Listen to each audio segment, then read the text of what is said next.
une main sur la hanche ou une main sur la coudoir. Vous allez pouvoir mettre le bras au-dessus de la tête et étirer le plus possible, arriver au maximum de vos possibilités. Vous inspirez profondément, bloquez, 1, 2, 3 et on relâche. Soufflez. De l'autre côté, c'est un exercice qui peut aussi se faire assis. On incline. Si vous avez du mal à mettre la main au-dessus de la tête, on peut mettre la main sur l'épaule. On incline, on inspire quand on est au maximum de l'étirement. Bloqué, 1, 2, 3 et on souffle. De la même manière, assis ou debout, on peut aussi travailler les rotations. Une main sur le thorax, l'autre main étendue devant ou sur le côté en fonction de la place que vous avez. On suit du regard son pouce et on tourne. Il faut vraiment se décaler un petit peu ou se mettre debout si vous voulez. Et on tourne. On regarde son pouce. On inspire et on souffle. On inverse. Une main sur le thorax, l'autre bras étendu ou juste en bas. On inspire, on tourne, on suit son pouce du regard et on relâche. On va travailler les omoplates. On a toujours tendance à être très enroulé. Donc là, c'est intéressant d'ouvrir la cage thoracique. Main devant soi, main serrée. Ce n'est pas un recul des coudes. On essaie de se grandir, on abaisse les épaules et on va serrer les omoplates derrière vous. Vous devez sentir une tension entre les deux omoplates. Et on relâche. Je me mets de profil.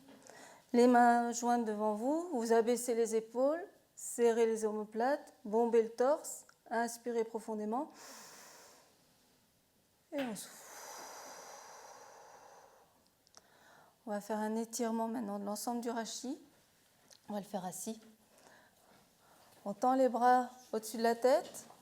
Coude, poignet en extension ou main, poing serré si vous avez du mal avec les extensions et on pousse vers le ciel. On pousse vers le plafond et on relâche. Vous allez vous enrouler. On enroule d'abord les cervicales, les dorsales, les lombaires. On laisse tout doucement descendre, agir le poids du corps et on souffle en fin de mouvement. Déroulez votre dos, lombaire, dorsale, cervicale. Vous pouvez vous appuyer sur les genoux si c'est difficile. Et on recommence. Bras tendus devant ou en l'air en fonction de vos possibilités. Poignet en extension ou poing serré. On pousse vers l'avant, tranquillement. On relâche et vous enroulez le dos, cervical, dorsal, lombaire. Et en fin de mouvement, on souffle tout doucement. On remonte, on déroule le dos, lombaire, dorsal, cervical. Je vais vous montrer un exercice que vous ne pourrez pas faire ici parce qu'on n'a pas assez d'espace. C'est un exercice pour étirer le plan antérieur de la jambe. En fait, il faut prendre la jambe comme ça et là, en fonction des possibilités de chacun, envoyer le genou en arrière. Si c'est trop difficile, on prend une chaise, on pose la jambe sur la chaise et on recule le pied en fonction de ses possibilités. Et on va étirer tout le plan antérieur au niveau du membre inférieur. On revient. Un exercice qui étirera le plan postérieur. On équilibre tout. Un pas en avant. On remonte les orteils, plus genoux devant. Et on va faire une rotation au niveau du bassin. On s'incline en restant le pied droit. On va reculer les fesses. Et vous allez sentir un tiraillement derrière le mollet et derrière le genou.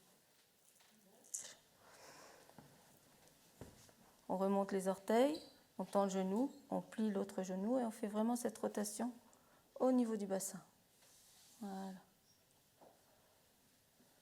Et un dernier exercice pour étirer les muscles du bassin, les rotateurs du bassin, pour ceux qui peuvent. On croise les jambes, une main sur le genou, une main sur la cheville. Et là, pareil, comme s'il y avait un fil qui vous tendait, grandissait vers le plafond. On abaisse les épaules, on dégage le cou. Et on va faire cette fameuse inclinaison avec une rotation au niveau du bassin. Une inclinaison en gardant le dos droit. Il suffit de quelques centimètres et vous allez sentir un tiraillement en haut de la fesse et au niveau de la cuisse. et on relâche. L'autre côté, une main sur la cheville, une main sur le genou. On se grandit, on abaisse ses épaules, la rotation au niveau du bassin et le tiraillement au niveau de la fesse et en haut de la cuisse. Et on relâche. Voilà. Je vous remercie. Ces quelques exercices sont réalisables après, assez régulièrement et vous aurez une feuille qui vous sera remise par la suite. Merci.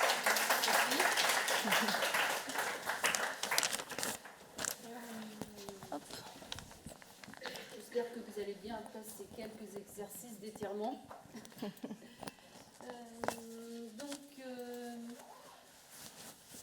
Monsieur Nguyen doit nous présenter un petit peu la fibromyalgie. On a un petit souci, là, un petit contretemps, un retard. On essaie de le joindre.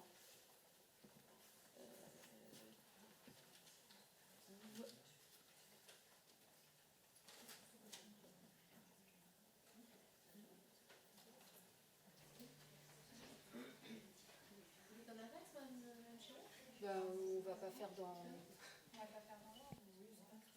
Je vais passer à ce moment-là la parole à Madame Martin et puis oui, il n'y a pas de. Si ça vous. Oui, ben je vous remercie. Je vous remercie bien. 5 minutes.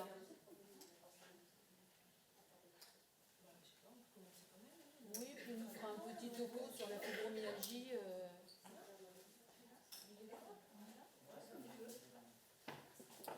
Merci à vous. Voilà. Je vais vous laisser. Alors.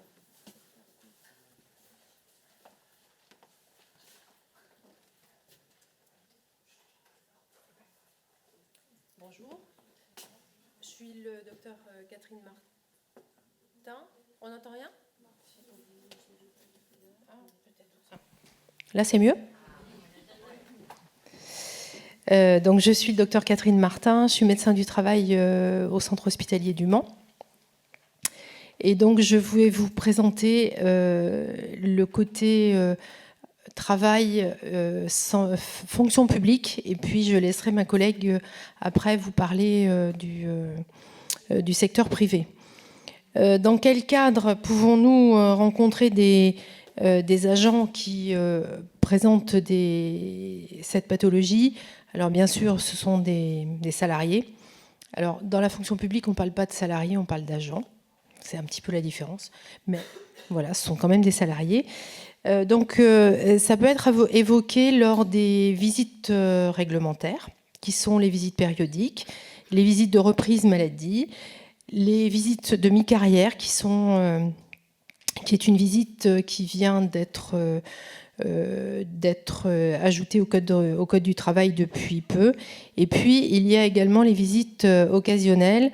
Et ce sont des visites qui sont à la demande, soit du salarié, soit du médecin traitant, soit de l'employeur. Donc, lors de ces visites, nous sommes amenés à poser une aptitude. L'aptitude ne va jamais évoquer la pathologie. La pathologie fait partie du secret médical et nous retraduisons cette pathologie sous la forme d'aptitude au poste de travail. Donc ça, c'est quelque chose qui est important à savoir. Souvent, on nous dit oui, mais les agents peuvent avoir une petite appréhension à parler de leur pathologie parce qu'ils vont dire oui, mais vous allez révéler ma pathologie à l'employeur. Non. Non. Nous, ça ne se retraduit pas comme ça. Ça va se traduire en aptitude au poste qui est occupé. Donc, la conclusion de ces visites, ça peut être quoi ? Eh bien, ça peut être un aménagement du poste de travail. Ça peut concerner les horaires de travail, revoir la charge de travail, les tâches de travail. Et parfois, il y a un besoin de l'ergonome. Il faut savoir que le télétravail est une possibilité qui existe depuis quelque temps, et notamment pour le personnel administratif, ça peut être une solution. Lorsque l'aménagement n'est pas possible ou lorsque l'aménagement a des contraintes qui sont trop importantes, il peut y avoir un changement de poste ou un changement de service. Quels sont les interlocuteurs qui vont être sollicitables? Alors, au sein du centre hospitalier, il y a médecin du travail, infirmière en santé au travail également, il y a l'ergonome qui peut être également sollicité, l'assistante sociale, puisque on peut se dire que parfois il peut y avoir des conséquences au niveau social. La psychologue du travail aussi peut être sollicitée.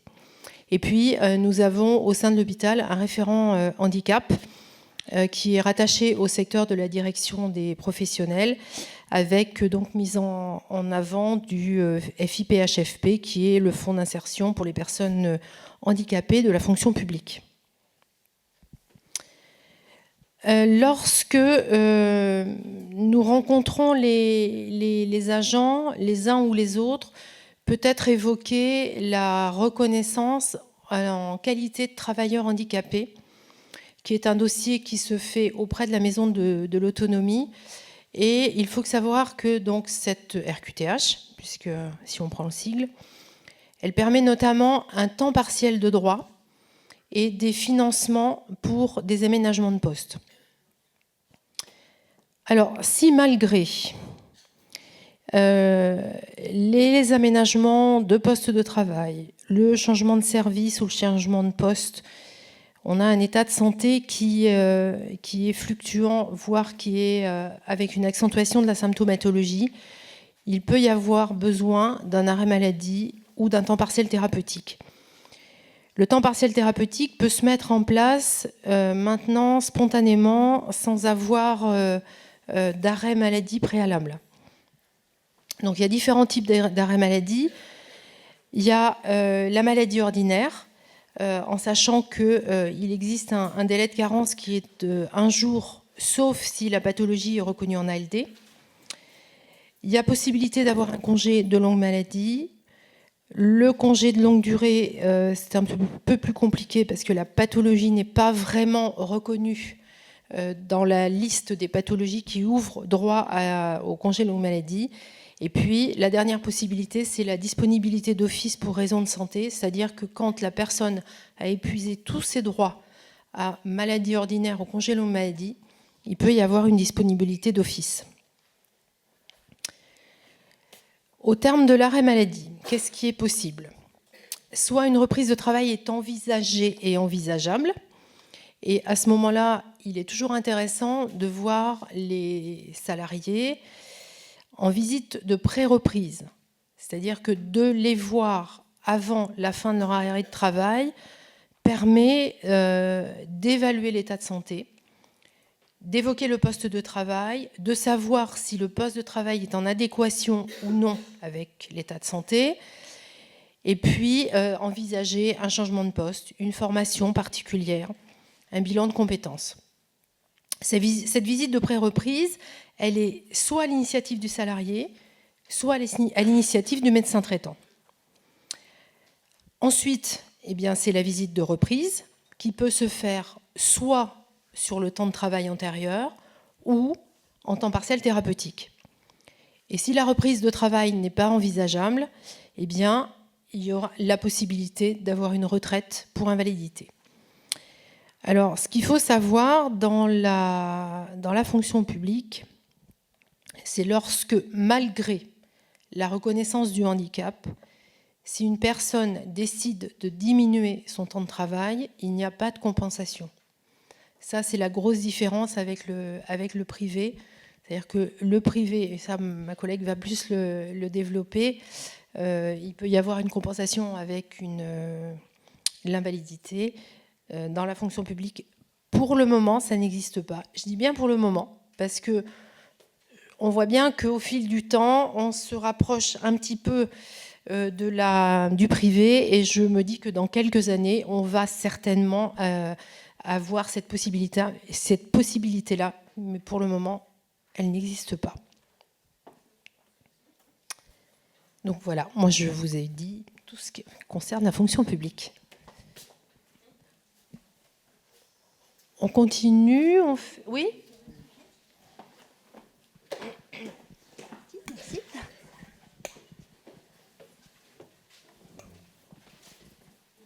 Bonsoir à tous. Donc, je suis le docteur Isabelle Bricot, Santé au Travail 72. Donc, je représente ici le service de santé au travail unique de la Sarthe. Donc, nous suivons essentiellement des salariés du régime général. Alors, pour vous donner un petit aperçu du suivi d'un salarié qui serait atteint d'une fibromyalgie, alors l'hypothèse étant une fibromyalgie invalidante et qui peut poser un problème au travail, je voulais juste vous illustrer les différentes étapes dans la mesure où c'est très important d'avoir un peu cette temporalité, cette chronologie, et prendre conscience que même avec du soin, même avec un très bon accompagnement, il faut quelquefois aussi un temps assez long pour pouvoir arriver à un équilibre et notamment un équilibre au travail. La première étape, ça va être la reconnaissance. Donc, elle peut évidemment être faite par différents professionnels de santé, notamment le médecin traitant, les médecins du soin qui rencontrent les personnes douloureuses, le médecin conseil de la sécurité sociale qui va être un acteur très important, les personnes de la maison départementale de l'autonomie. En ce qui concerne le soin, la prise en charge au long cours, donc elle va se mettre en place avec le médecin traitant, les spécialistes, les rééducateurs. Ce qui nous paraît important, surtout, c'est qu'il y ait de la communication entre ces différents professionnels, avec l'accord du salarié, bien entendu, mais également que cette communication puisse permettre une fluidité et une cohérence des discours. Parce qu'on est sur une pathologie qui est relativement anxiogène, parce qu'on ne comprend pas, on ne sait pas, personne me dit, les autres me disent que j'ai rien, on me dit que de toute façon c'est dans la tête, oui, mais on me dit que je vais peut-être me dégrader et finir en fauteuil roulant. Donc on a quand même beaucoup de représentations négatives par rapport à la fibromyalgie qui font qu'il faut vraiment avoir un discours structurant pour la personne. La reprise du travail, effectivement, on va, nous, être à la rencontre de la personne atteinte d'une fibromyalgie, souvent au moment de la pré-reprise ou de la reprise du travail. On va pouvoir mettre en place également dans le régime général du temps partiel thérapeutique. On va pouvoir faire un certain nombre de préconisations, soit dans le cadre de la visite de pré-reprise. Alors dans le régime général, on a aussi, enfin le Code du travail nous autorise aussi à faire des courriers de pré-reprise qui permettent d'indiquer à l'employeur, avec accord du salarié bien sûr, un certain nombre de préconisations, de façon à anticiper et sécuriser un petit peu plus la reprise du travail. On peut préconiser des aménagements, à la fois organisationnels et matériels. Et puis, on sera amené également à contribuer aussi au suivi. C'est-à-dire que la maladie va avoir une évolution naturelle, favorable à certains moments, défavorable à d'autres. Et donc, ce sont des moments où on va pouvoir rencontrer également les salariés. Lorsqu'on a une situation qui malheureusement se dégrade et que malgré toutes les mesures qu'on a pu prendre, la personne ne peut plus se maintenir au poste, on peut effectivement envisager des décisions d'inaptitude. Concernant l'aptitude au poste de travail, les choses ont largement évolué depuis quelques années, puisque 80% des salariés suivis dans le périmètre donc des entreprises sartoises sont en surveillance médicale simple et donc ne justifient plus d'une aptitude. Nous leur remettons des attestations avec des préconisations éventuellement. L'aptitude est réservée aux situations donc, de salariés qui sont en surveillance médicale renforcée. Donc on peut très bien ressortir de la visite médicale sans aptitude, voilà, mais avec des préconisations qui seront transmises. Pour les types de visites, pas grand-chose de plus que ce que ma collègue vous a présenté. Juste petite attention, donc la visite de reprise, maintenant, elle est obligatoire après 60 jours d'arrêt. Donc le délai a été doublé, parce que c'était 30 jours historiquement. Par contre, la visite de pré-reprise peut être demandée par le salarié, par son médecin traitant, par le médecin conseil de la sécurité sociale, mais également initiée par le médecin du travail à partir de 30 jours d'arrêt. Et le Code du travail prévoit également un certain nombre de visites supplémentaires qui sont des visites occasionnelles. La visite de mi-carrière, on en a parlé, donc c'est entre 42 et 45 ans. Et une spécificité qui est inscrite également dans le décret de la prévention de la désinsertion professionnelle, c'est le rendez-vous de liaison. Donc là, c'est un rendez-vous qui permet une reprise de contact entre un employeur et son salarié, qui n'a pas de connotation médicale, mais les équipes de santé au travail et les équipes de préventeurs peuvent être associées. Le but est de reprendre le contact, de reprendre un lien avec son employeur. On n'est pas dans une médiation, il ne doit pas se dérouler si on est dans une situation de conflit ou de rupture, mais ça permet de part et d'autre de poser des choses avant et de préparer une reprise. Les ressources mobilisables, donc le médecin du travail va être incontournable puisque c'est lui qui va finaliser, donner un avis au moment de la visite de reprise notamment. À l'ST72, nous sommes organisés en équipe pluridisciplinaire avec des médecins, des infirmières, des techniciens. Et on a une équipe centrale, une équipe qui s'appelle la plateforme PDP, donc plateforme de prévention de la désinsertion professionnelle, qui inclut un médecin du travail, un psychologue, un ergonome, des intervenants en maintien dans l'emploi, qui se mobilisent pour, à la demande des médecins et des infirmières pour accompagner les salariés. Les entretiens sont toujours préservés par rapport au secret médical. Rien n'est divulgué à l'employeur sans accord avec le salarié. Ils vont sur les postes de travail également, ils peuvent donner des préconisations. Ils peuvent aussi mobiliser un certain nombre d'outils. On a aussi un outil particulier au niveau de la sécurité sociale qui s'appelle l'essai encadré, qui est extrêmement intéressant, qui permet aux personnes sur une période d'environ 14 jours, alors ça peut être par demi-journée, ça peut être sur un mois, ça peut être donc assez flexible. Et donc c'est une période qui autorise le salarié à reprendre son travail sous autorisation du médecin de conseil de la sécurité sociale, à reprendre un travail pour se tester, se confronter à un poste de travail. On n'est pas dans un engagement absolu, c'est-à-dire que c'est en amont de la visite de reprise, et ça peut permettre aussi d'aller tester une autre activité en disant « est-ce que je suis en capacité de ?» Voilà, et de valider un certain nombre d'hypothèses. Bien entendu, nous travaillons également avec la Maison départementale de l'autonomie, les structures de Cap Emploi, je ne vais pas trop développer, le service social de la CARSAT, de l'assurance maladie, santé et travail, les médecins conseils. Alors, la différence entre régime général et fonction publique, donc effectivement, au niveau de la sécurité sociale, on a un dispositif qui s'appelle l'invalidité. Donc, on a une invalidité première catégorie, c'est lorsque la capacité à travailler est réduite au 2/3. Donc, la pension d'invalidité va compenser environ 1/3 de la perte de gain ou de travail. L'invalidité deuxième catégorie, on a un rapport inverse. On est supposé être en capacité de travailler à plus que 1/3 de travail et la pension d'invalidité va compenser environ 50% d'un salaire. Bien entendu, vont se rajouter, en fonction des dispositifs des entreprises, les compléments tels que la prévoyance qui permettent des maintiens de salaire. La pension d'invalidité, en général, elle va générer un avenant au contrat de travail. Donc, on peut mettre des choses en place au début dans le cadre d'un temps partiel thérapeutique, ajuster, et puis déterminer au moment du passage en invalidité première catégorie un temps dédié avec une organisation dédiée qui sera validée avec le médecin du travail. Donc ça, c'est attribué vraiment par le médecin conseil de la sécurité sociale sur demande du salarié ou de son médecin traitant.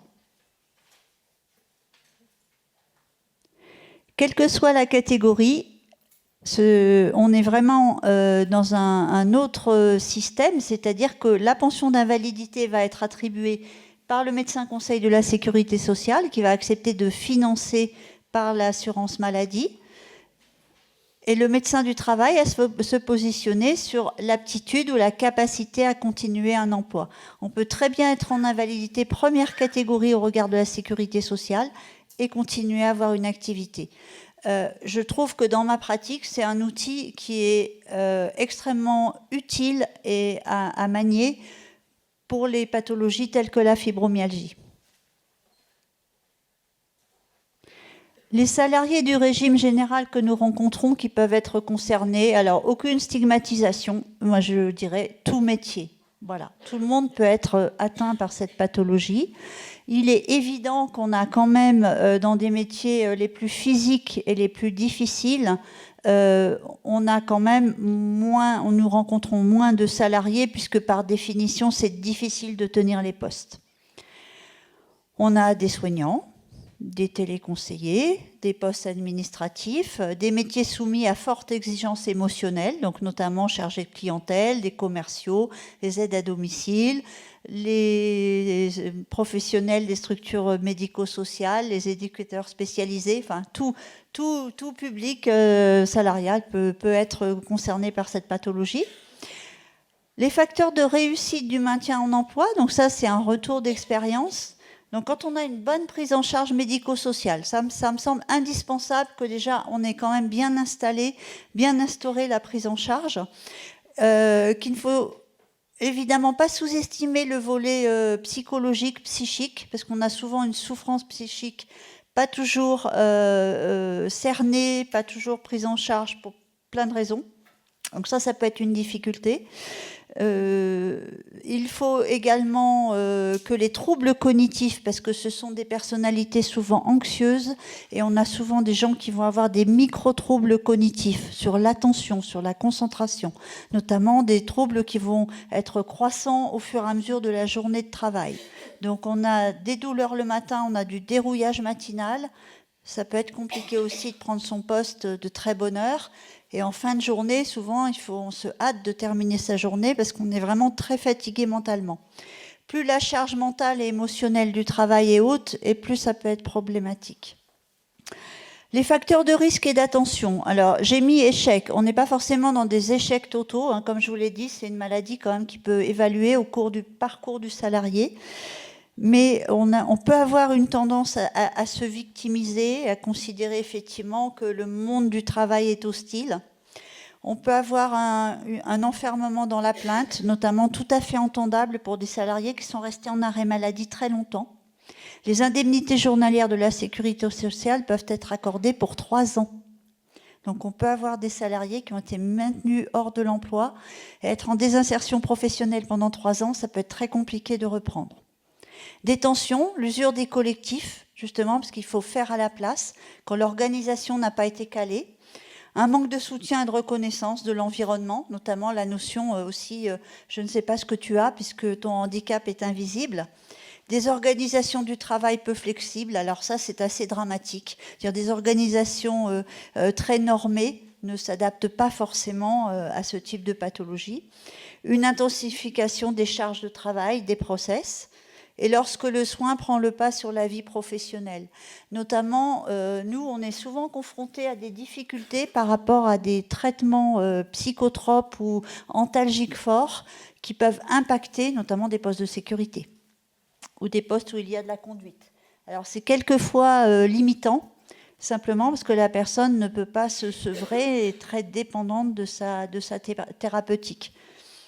Alors, dans certaines entreprises, on va avoir des ressources internes, notamment dans les grands groupes. On va pouvoir avoir une mission handicap interne qui va pouvoir passer des messages, accompagner les salariés. On peut avoir des psychologues du travail. On peut avoir également un certain nombre de ressources que l'on peut solliciter.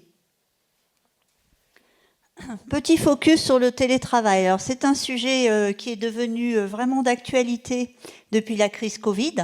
Donc, il s'était généralisé par nécessité, par obligation sanitaire. Puis, on avait vu qu'il s'installait avec des cultures d'entreprise maintenant, où des collaborateurs viennent chercher l'appui du médecin du travail pour organiser le télétravail. Ça reste un outil, selon moi, à manier avec quelques précautions d'usage.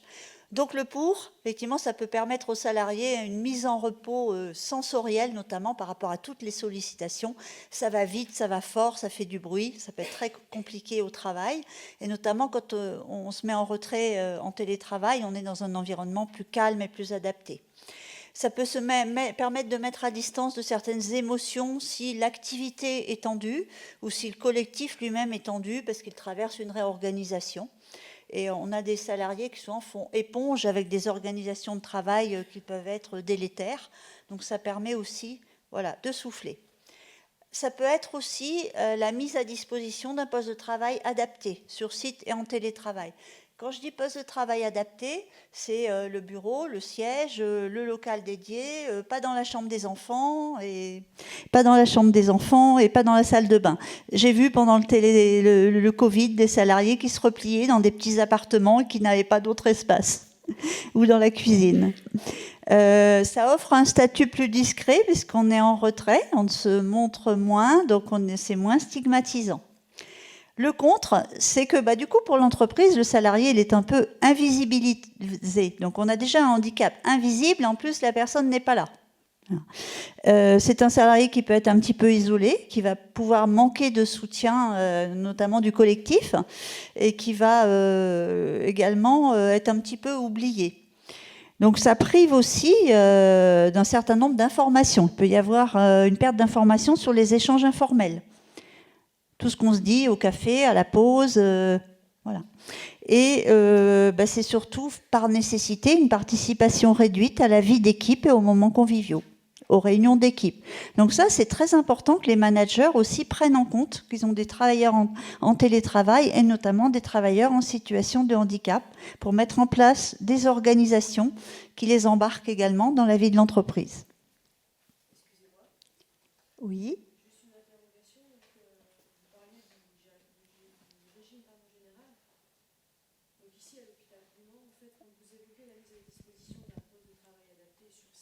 Oui.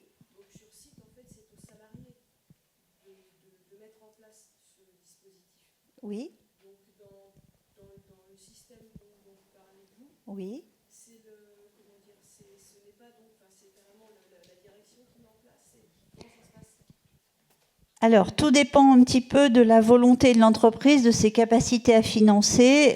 Si on est sur de l'équipement relativement classique, imaginons qui sont du ressort de l'employeur, il peut très bien décider d'améliorer le dispositif avec du matériel. On voit de plus en plus, par exemple, des sièges ergonomiques, on voit de plus en plus des bureaux à hauteur variable qui peuvent très bien être généralisés dans certaines entreprises. Ça, c'est une volonté de l'entreprise et c'est lui qui va budgéter.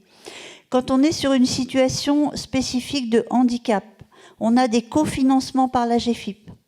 Alors là, on va faire intervenir souvent nos collègues de Cap Emploi qui vont à la fois étudier, évaluer la situation et nous, on sera prescripteurs au niveau de la GFIP et là, il y aura un cofinancement. C'est-à-dire que l'employeur va prendre à sa charge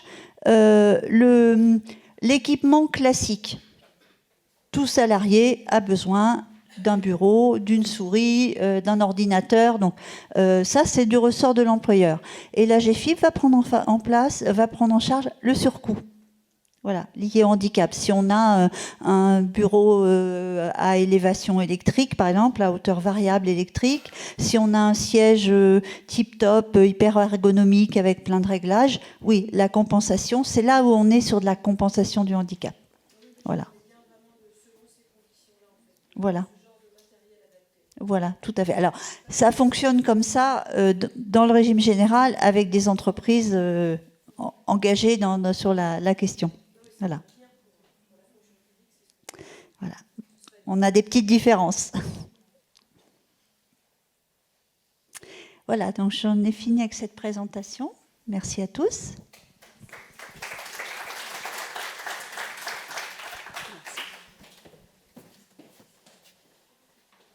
On va continuer, poursuivre avec Monsieur Nguyen. Si.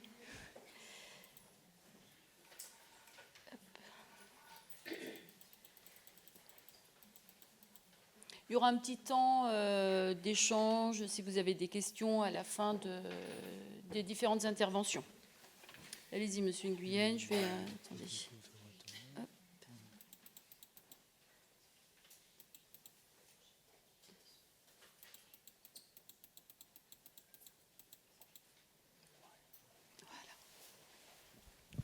Hop. Bonjour, je vous demande de m'excuser pour le petit retard qui a bouleversé un petit peu le programme, mais je pense que ça n'a pas touché à la cohérence de la présentation de mes collègues. Donc, juste considérer, c'est comme une parenthèse, que le thème principal de cette soirée, c'est la fibromyalgie avec le travail. Donc, je vous propose de faire juste un petit rappel, parce que ce n'est pas le thème d'aujourd'hui, de fibromyalgie, diagnostic et traitement, mais juste un petit rappel pour parler de fibromyalgie et des dernières découvertes, s'il y en a, pour éclairer. Et on va continuer la soirée avec les services sociaux, et donc je pense que c'est un petit entracte pour vous. OK? Donc, je suis Dr Nguyen, je suis médecin angologue à l'hôpital du Mans. Voilà, donc c'est juste pour faire des petits rappels sur leur fibromyalgie, généralité, hein, des rappels historiques. Donc en fait, la pathologie a été connue depuis longtemps, mais la description, c'était un peu imprécise. Ça dépend de l'époque, mais c'est compréhensible parce que souvent, on décrit les pathologies selon les connaissances et les moyens disponibles de l'époque. Donc, depuis 1904, on a déjà eu des publications dans les revues médicales anglaises qui parlent de fibromyositis, ça veut dire que l'inflammation des fibres musculaires. Et ça continue avec cet thème-là jusqu'en 1975. Donc, il y a un auteur anglo-saxon qui a proposé le mot de fibrositis syndrome, c'est-à-dire il regroupe tout un cortège de syndromes, de symptômes pour faire une description un peu plus précise. Et c'est qu'en 1981 qu'il y a un autre auteur qui proposait le mot de fibromyalgie, en anglais fibromyalgia, et là c'est la première fois qu'on a le mot fibromyalgie. Et ainsi de suite, pour dire que la reconnaissance des instances, c'est assez tard dans la chronologie, puisque seulement en 1992 que l'OMS a mis dans ses documents le mot de fibromyalgie, et que dans la classification internationale des maladies, le CIM, version numéro 10, a figuré le mot de fibromyalgie qu'en 2005. Et qu'en 2007, c'est l'Académie de médecine française qui s'est penchée sur le syndrome de fibromyalgie. Voilà.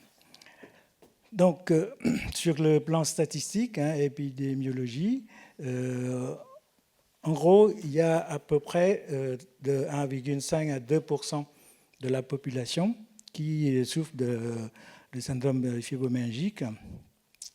Donc, multiplié par 66 millions de personnes, vous imaginez qu'il y a un certain nombre, ça fait à peu près au minimum 1,6 million de personnes. La proportion, comme vous savez déjà, c'est prédominante du sexe féminin, 7 femmes pour un homme. Avec les pics, parce que c'est curieux, c'est ce qu'on a constaté, c'est des pics de fréquence entre 45 et 54 ans, et il y a un deuxième pic vers l'âge de 75 et 84 ans. Alors, donc, un petit mot sur l'impact de la fibromyalgie dans le milieu du travail. Curieusement, il y a très peu d'études portant sur la population des travailleurs souffrant de fibromyalgie. Je ne sais pas pourquoi. Et surtout, aucune étude réalisée en France. Donc, on a compilé les études, surtout dans les pays nordiques, et même des autres études en Grèce. Ça donne à peu près le même pourcentage. Donc, on a retrouvé à peu près entre 34 et 77% le taux d'emploi, c'est-à-dire les gens diagnostiqués fibromyalgiques et qui continuent à garder le travail, soit à temps plein, soit à temps partiel, mais qui restent dans le milieu de travail. Et le taux de non-employés soit en arrêt de maladie, soit en arrêt de maladie, c'est entre 34 et 50%. Et le taux d'invalidité dans cette population des fibromyalgiques, c'est entre 19 et 45%. En gros, la fibromyalgie est une cause fréquente d'incapacité au travail, que ce soit transitoire et avec le retour à l'emploi après, ou bien prolongé jusqu'à la mise en retraite ou en invalidité. Et qu'on a trouvé qu'il y a 55,8% des personnes fibromyalgiques sont en arrêt de travail, contre 5,8% dans la population générale. Donc, c'est-à-dire le risque relatif à 9,6%. C'est-à-dire que les personnes souffrant de fibromyalgie ont un risque de plus de 9 fois d'avoir des problèmes d'incapacité au travail, que ce soit transitoire ou prolongé. Et que le risque d'être mis en retraite anticipée est multiplié par 5 aussi dans cette population-là. Et d'après les études qu'on a repéré les facteurs protecteurs pour le maintien en emploi, et donc mes collègues de médecine de travail ont déjà détaillé. Vous voyez bien que en fait, ça consiste dans l'aménagement des situations de travail, c'est-à-dire adaptation de poste, aménagement d'horaire. Et deuxième facteur, on a repéré aussi, c'est le soutien social sur le lieu de travail. C'est-à-dire plus les collègues, plus les employeurs sont compréhensifs, plus le taux de maintien au travail sont plus élevés. C'est logique d'après ce que mes collègues vous ont parlé. Alors, on va parler des hypothèses étiologiques. Donc, il faut savoir que la fibromyalgie, c'est un syndrome.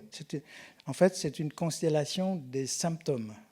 Donc, il n'y a pas une seule cause qui donne la maladie. Comme à certaines maladies, on a une cause, des conséquences, des symptômes et le diagnostic. Donc, avec la fibromyalgie, on a la difficulté de trouver, avec les études, avec les tests, des facteurs diagnostiques uniques. C'est-à-dire qu'il y a des maladies où on fait la prise de sang avec 3 symptômes, avec 3 anomalies. Ça dit tout de suite cette maladie-là. Tandis que dans la fibromyalgie, on n'a pas de marqueurs jusqu'à là. Mais on a repéré un certain nombre de facteurs qui rentrent en jeu pour constituer ce syndrome-là. Et donc, il y a au moins 3 domaines qui contribuent au syndrome de fibromyalgie. Sur le plan biologique, il y a un certain nombre d'anomalies, on va détailler plus tard.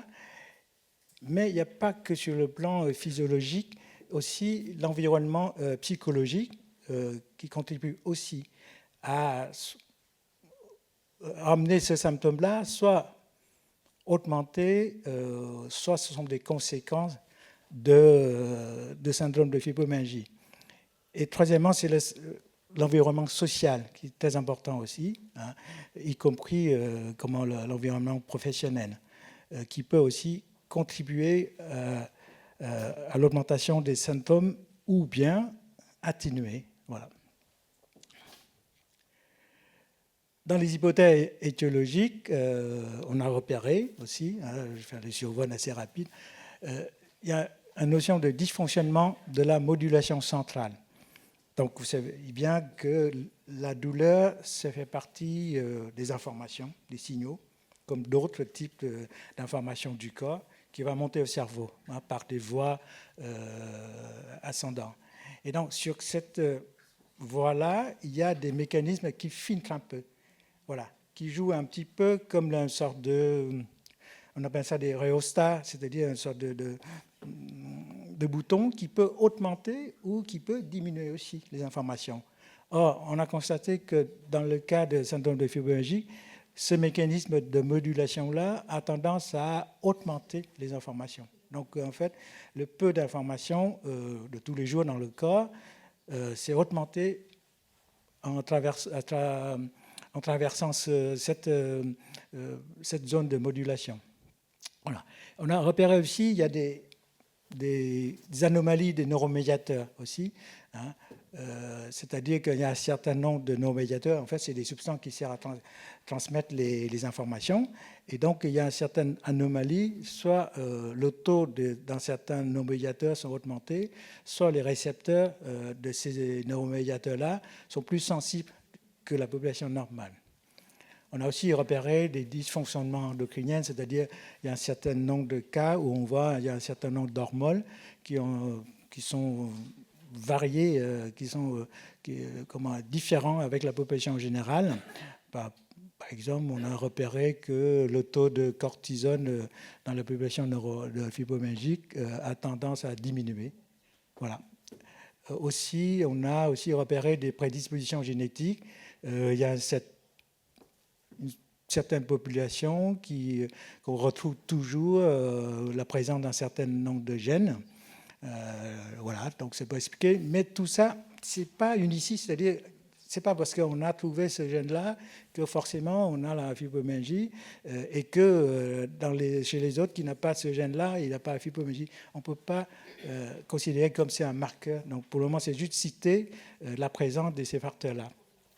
Ou bien il y a des prédispositions génétiques aussi. On a repéré dans certaines fratries, certaines familles, il y a une prédisposition où il y a une proportion de personnes fibromyalgiques importante et qu'on retrouve des facteurs épigénétiques, surtout dans les traumatismes psychologiques, même de l'autre génération. Donc de plus en plus, on fait des études dans ce sens-là. Ou bien le terrain psychologique aussi. Donc il y a certaines particularités psychologiques, mais c'est pas 100%, c'est pas obligatoire. Donc c'était une petite prédominance qu'on a repéré ça. Donc des rappels physiologiques, voilà. Donc c'est juste pour vous dire que il y a des informations qui viennent de l'extérieur, hein, et après ça monte. Au niveau du cerveau, passant par les structures qui assurent la modulation, c'est-à-dire augmenter ou diminuer, et que, en cas normal, c'est-à-dire à gauche, vous avez les influx, les informations qui montent, mais il y a des informations inhibitrices qui descendent, et donc c'est équilibré. Et dans le cas de douleur dysfonctionnelle, c'est-à-dire il y a une interaction de cette capacité de filtrage, le flux inhibiteur est plus diminué, donc du coup, quand on fait le total, c'est le flux montant, c'est-à-dire les douleurs qui prédominent. Donc c'est pour le même stimuli, les gens ils sentent plus la douleur que chez les autres. On a repéré aussi des comorbidités, c'est-à-dire que dans le cortège des symptômes de fibromyalgie, donc on a au moins 3 qu'on retrouve toujours, c'est-à-dire la douleur partout, tout le temps. Voilà, c'est des douleurs diffuses, hein, et chroniques. Le deuxième, c'est la fatigue. Donc voilà, ça fait partie aussi du syndrome. Et le troisième, c'est des troubles du sommeil. Voilà, on retrouve toujours ces 3-là. Mais à côté de ça, on trouve aussi, dans 50% des cas, de l'anxiété, de dépression. Il y a des troubles cognitifs, c'est-à-dire des troubles de mémoire, de concentration, dans au moins 40% des cas. Le syndrome sec, le manque de salive, manque de larmes, à peu près dans 30% des cas. Aussi, on peut trouver aussi le syndrome d'intestin irritable dans 30% des cas, le syndrome des jambes sans repos, 30% des cas, ou bien les vessies irritables, on appelle ça aussi des cystialgies à urine claire, au moins 25% des cas. Mais tout n'est pas obligatoire et tout n'est pas présent en même temps. Voilà. Donc c'est pour ça que c'est classé dans les comorbidités. L'interrelation entre les symptômes, donc on a vu que la fibromyalgie, c'est un syndrome, c'est un cortège de symptômes, et tous ces symptômes-là s'auto-entretiennent. C'est-à-dire que vous avez peut-être la douleur comme point de départ, mais la douleur peut aussi engendrer la fatigue. Hein, et la fatigue peut aussi donner des troubles de concentration, des mémoires, ou bien la fatigue qui peut aussi donner des troubles du sommeil, les troubles du sommeil qui va donner des troubles de concentration, de mémoire. Et en plus, quand on a mal, on s'inquiète, donc ça donne l'anxiété. Et l'anxiété qui dure trop longtemps, ça peut aussi donner le symptôme dépressif. Et le symptôme dépressif qui peut aussi entraîner la fatigue et la douleur en même temps. Donc tout ça, ça tourne. Et ça alimente aussi les autres symptômes. Voilà. Donc, dans le traitement, on va rappeler rapidement. Donc, le traitement de syndrome fibromyalgique, c'est une approche multimodale et multidisciplinaire, c'est-à-dire ça fait appel à de multiples intervenants et de méthodes de traitement. Donc, je vais simplifier un petit peu le traitement, mais sans aller dans les détails. Donc, premièrement, c'est important de réaliser l'éducation thérapeutique, c'est-à-dire expliquer la pathologie aux patients. Voilà. Parce que même dans toutes les autres pathologies, le fait de connaître sa pathologie, ça peut aider déjà à diminuer les symptômes. Voilà. Et deuxièmement, c'est les médicaments. Hein, fait partie du traitement. Donc, dans les médicaments, vous avez au moins 2 classes de médicaments différents. Les antalgiques, c'est des antidouleurs purs hein, qui agissent sur la douleur. Et les autres, les co-antalgiques, c'est-à-dire les classes de médicaments qui agissent sur les autres symptômes. Je prends un exemple, c'est des antidépresseurs, c'est des antiépileptiques. Hein, en fait, ces médicaments-là, associés avec les antalgiques, peuvent augmenter l'efficacité et en même temps gérer un certain nombre de symptômes. Voilà. Et à côté de médicaments, on a des méthodes non médicamenteuses. Hein. Donc, ça va de la kinésithérapie, des activités physiques adaptées et régulières. Donc, on a maintenant la Sécu commence à rembourser les activités physiques adaptées, l'APA. Voilà. Des autres méthodes non médicamenteuses, il faut citer aussi la neurostimulation transcutanée, donc on va être le TENS.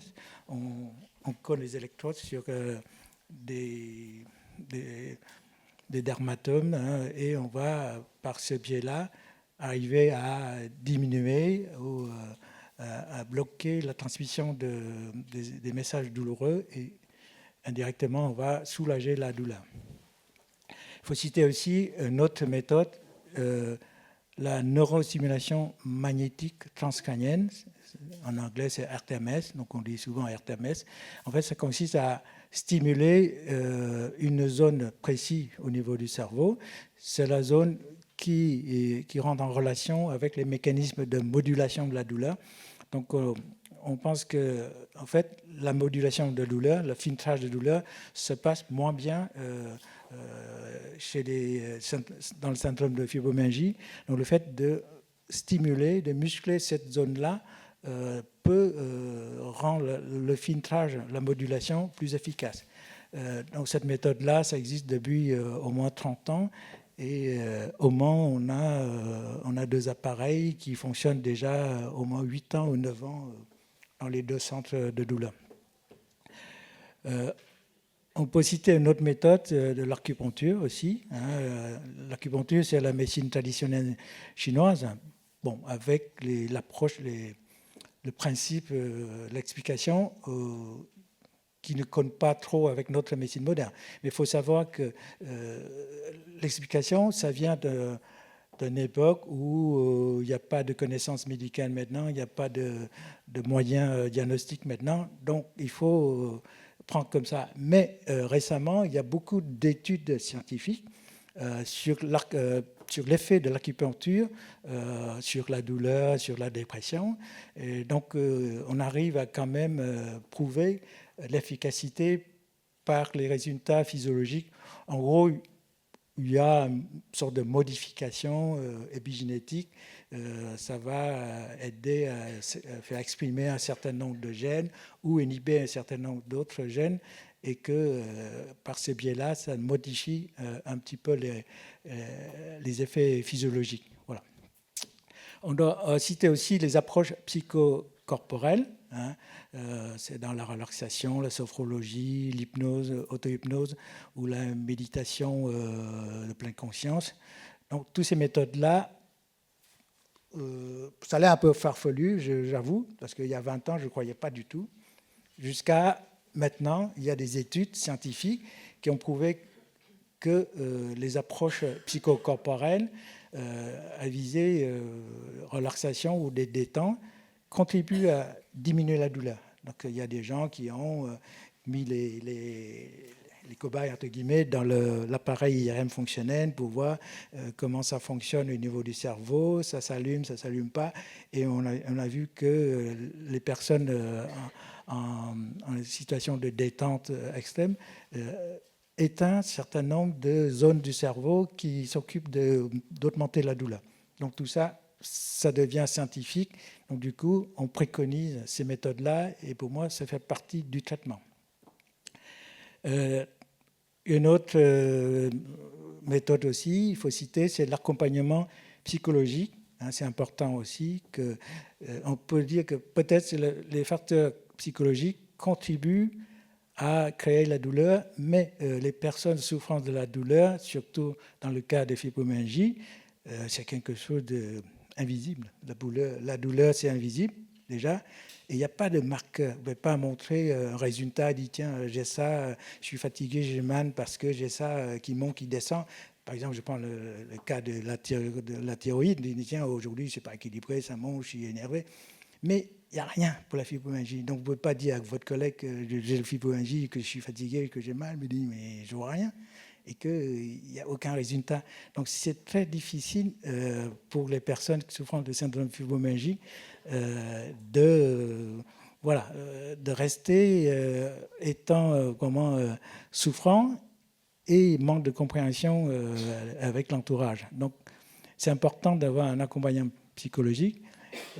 Et deuxièmement, l'accompagnement psychologique peut vous aider aussi à moduler un petit peu l'activité. Parce que dans un certain nombre de patients, on a remarqué qu'il y a une tendance à l'hyperactivité, des fois. Donc, du coup, c'est bien, mais au-delà d'une certaine limite, ça peut augmenter la douleur. Donc, en fait, le fait d'avoir un accompagnement psychologique qui peut aussi vous aider à rester dynamique sans dépasser les limites. Et donc, ça fait partie du traitement aussi. Et donc, le dernier point, c'est l'accompagnement social. Et dans le cas particulier du milieu du travail, c'est l'accompagnement du milieu du travail avec la provision de tous nos collègues. Voilà. Donc, je vous remercie de votre attention.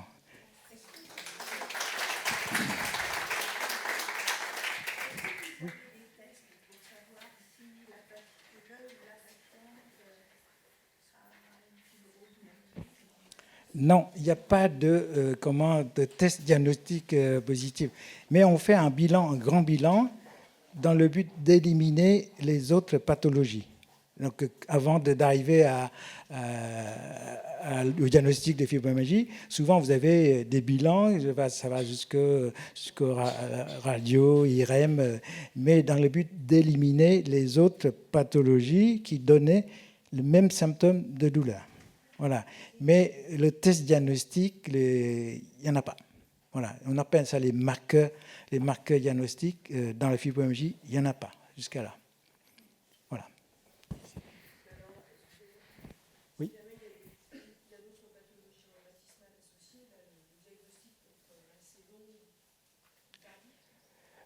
Souvent, si vous avez maintenant quelqu'un qui a mal partout, ça peut être d'une autre cause. Bon, on prend comme ça par hasard, c'est une pathologie inflammatoire rhumatismale.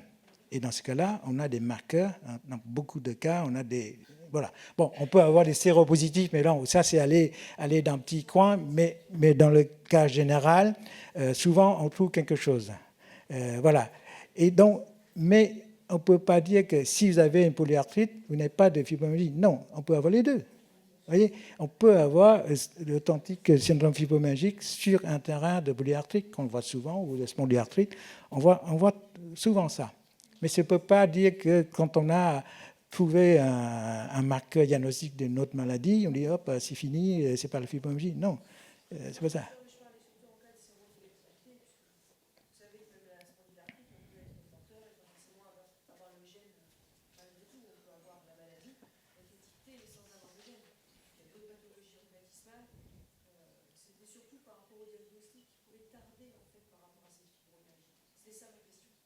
Oui. Déjà, sur la maladie, le premier, c'était déjà en retard, parce que les rhumatologues, ils ont du mal à statuer, mais ils ont d'autres critères, il n'y a pas que la sérologie, hein, ils ont des critères d'imagerie qui peuvent faire pencher sur ce diagnostic-là. Mais pour nous, en ce qui concerne les médecins de douleur, on n'élimine pas le tableau fibromyalgie à cause de la présence d'une autre pathologie. Non, c'est pas ça. Et surtout, on a nos grilles diagnostiques de fibromyalgie différentes. Je ne vais pas citer là, mais on a des critères, on coche, il y a au moins 3 grilles diagnostiques, et si c'est concordant, il y a de fortes chances que ça soit ce syndrome-là, quoi.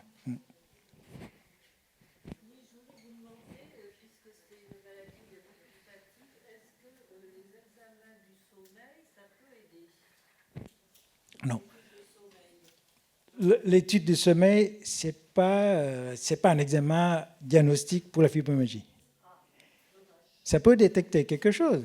Hein, si on a des symptômes en faveur d'une apnée du sommeil, on peut aussi envoyer les gens faire ce test-là dans l'optique de l'appareiller ou autre chose. Pour demander un examen, il faut des critères précis. Voilà. Et donc, si on rentre dans ces critères précis, on va demander, mais ce n'est pas un examen de brouillard, c'est-à-dire je fais tout un panoplie d'examens et je verrai. Non, on ne fait plus comme ça. Quel examen vous parlez ?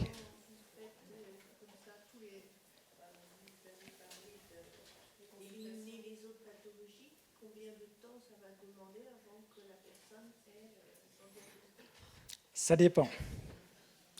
Bon, premièrement, le diagnostic, ce qui fait penser au tableau fibromyalgie, c'est les douleurs, partout, tout le temps. Douleurs chroniques, ça veut dire au-delà de 3 mois, 6 mois. Mais c'est rare que les gens arrivent à la consultation de douleur au bout de 3 mois.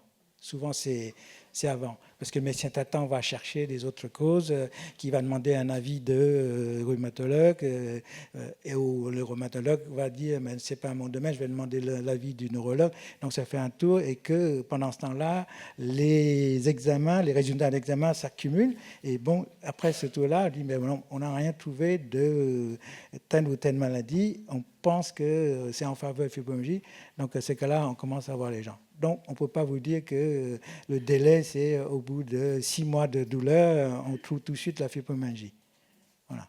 Donc là, c'est très variable. J'ai une question. Si ça fait plusieurs mois qu'il y a des douleurs, effectivement, une grosse fatigue, etc., le test, le médecin traitant, il ne se passe rien, on s'oriente vers qui, en fait ? On va où ? Normalement, pour la consultation douleur, c'est le médecin traitant ou un autre médecin qui demande. Donc, il n'y a pas, malheureusement, vu l'organisation maintenant, on n'a pas d'entrée directe. Vous voyez ? Donc, du coup, il faut un médecin. Et quand ce médecin-là, il demande la consultation douleur, c'est-à-dire qu'il a une certaine idée de ce qu'a le patient. Il dit, voilà, j'ai fait tous les examens. Par exemple, on a des patients qui viennent chez les rhumatologues. Il dit, voilà, j'ai fait tous les examens, j'ai éliminé la cause des pathologies inflammatoires rhumatismales. Voilà. Et que des fois, les neurologues aussi nous envoient, ils disent, voilà, j'ai éliminé les problèmes de neuropathie ou autres. Voilà. Mais quelqu'un qui dit, ah, ça fait 6 mois que j'ai mal, j'ai la fatigue et que je ne dors pas bien, peut-être ça, je vais demander une consultation de douleur. Malheureusement, l'organisation actuelle ne permet pas de faire les entrées directes. Voilà. Mais ça ne dépend pas de nous.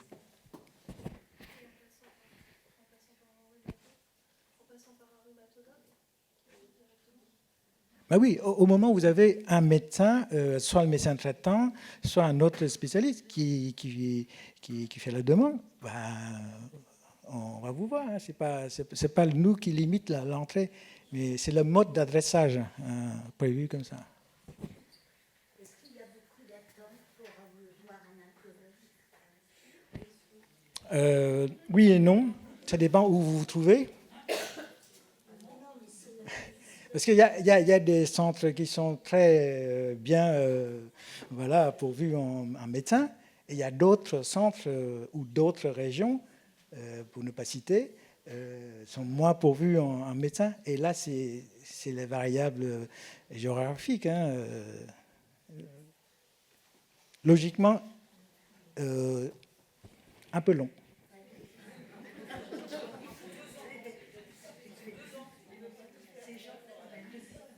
Non, 2 ans, je ne suis pas d'accord. Ce n'est pas jusqu'à 2 ans. Pardon?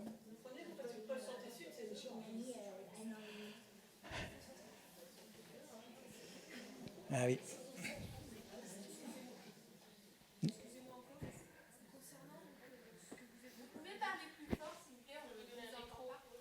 Allez-y. Concernant en fait l'IRM dont vous parliez afin de dévier en fait les neurotransmetteurs, est-ce qu'il y a d'autres biais, je ne sais pas, des neurostimulateurs qui sont envisagés? Est-ce qu'il y a de la recherche clinique qui se fait en, je ne sais pas, c'est une question. En traitement ou en diagnostic? En traitement, le traitement, c'est les anti-antalgiques, que vous voyez bien, et dans les méthodes non médicamenteuses, donc on a cité le RTMS, peut-être vous avez parlé de ça, donc c'est la stimulation magnétique, c'est une sorte d'aimant électrique, hein, enfin on met en face de...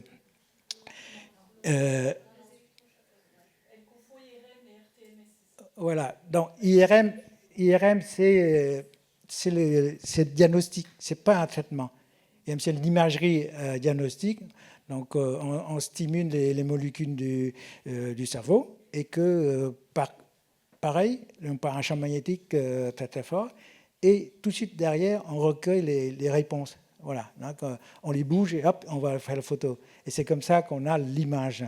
Voilà. Tandis que l'RTMS, c'est la stimulation magnétique transcrânienne, mais en fait, on met une sorte de champ magnétique pulsé en face de la zone à stimuler et que le champ magnétique traverse l'air et que ça va tomber sur un corps conducteur, c'est de l'eau dans le cerveau, et qui va devenir un mini courant électrique.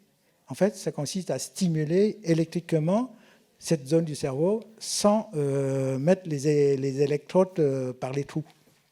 Voilà, c'est gentil, mais en fait, c'est une stimulation électrique. OK, c'est clair? Et voilà, je profite pour parler, peut-être il y aura une autre méthode de stimulation. On appelle ça la stimulation TDC par courant continu. Et là, on colle les électrodes sur le cuir chevelu et on laisse passer un courant continu sur une sorte de pile, quoi, hein, et que le courant va traverser entre deux électrodes, passant par cette zone du cerveau, il faut bien coller les électrodes, et que ça peut donner un effet pareil.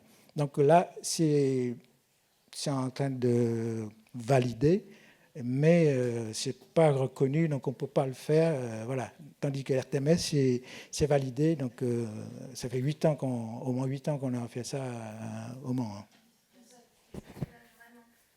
Pardon?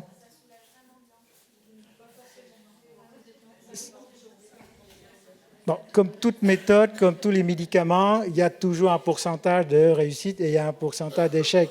Mais d'après les études, les publications, il y a le pourcentage de réussite, c'est plutôt élevé. Voilà, donc on appelle ça des publications, des résultats de classe A, donc quand même c'est valable. Le courant dont vous parlez, ça n'a rien à voir avec les stimulations comme la neurofeedback? Non, c'est différent. En fait, Le RTMS, le principe, c'est exactement comme la plaque électrique à induction chez vous. Je ne parle pas d'RTMS, je sais ce que c'est, mais je vous parle de la méthode neurooptimale. C'est une méthode, c'est la neurofeedback, c'est pareil, il y a des électrodes et ça agit sur le système électrique du cerveau, ça apaise justement toute cette agitation. Oui. Il y a des praticiens, il y en a deux en Sarthe et ailleurs, mais je sais que la fibromyalgie, ça peut marcher. Voilà, c'est tout, je voulais savoir. C'était ça que vous parliez par rapport à l'électricité. Non, en fait, c'est une sorte de stimulation électrique par le courant direct. Voilà. Au lieu de courant alternatif comme les RTMS, c'est le courant direct. Donc, ça a commencé comme les RTMS à l'époque, dans le traitement de la dépression. Un RTMS, au tout début, c'était les psychiatres qui ont utilisé. Et en fait, c'est de deuxième temps que c'est des zyngologues qui utilisent ça. Mais en fait, et là, en ce moment, à Nantes, je sais, ça commence le TDSC, la stimulation par courant direct transcrânien. Mais chez le psychiatre, ouais. Bon. Ah. Oui. D'aller faire une cure thermale. Il y a quand même beaucoup de médecins dans différentes stations qui prennent au sérieux la fibromyalgie. Les médecins prennent de plus en plus au sérieux la pathologie. Hein. Oui, et en station thermale, ils font même des études. Voilà. La médecine thermale a sa place dans le traitement de douleurs en général, que ce soit rhumatismal ou autre. La preuve que la Sécu accorde les cures thermales. Mais on ne peut pas dire que c'est un traitement spécifique de fibromyalgie. Je ne peux pas vous dire ça. Oui.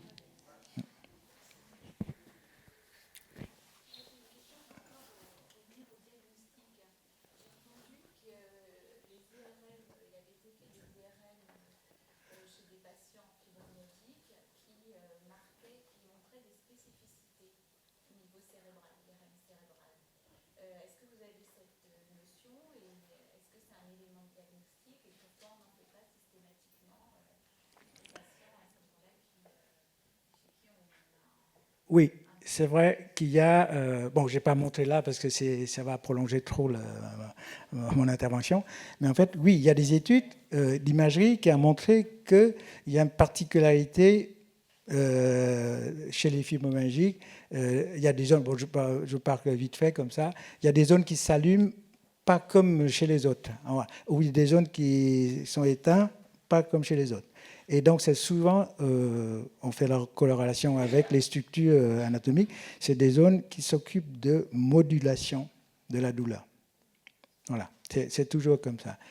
Sans parler, il y a d'autres études, mais il n'y a rien qui soit formel. C'est-à-dire que je vous fais une IRM et qu'il y a un fonctionnel et que cette zone ne s'allume pas, paf, c'est fibromyalgie.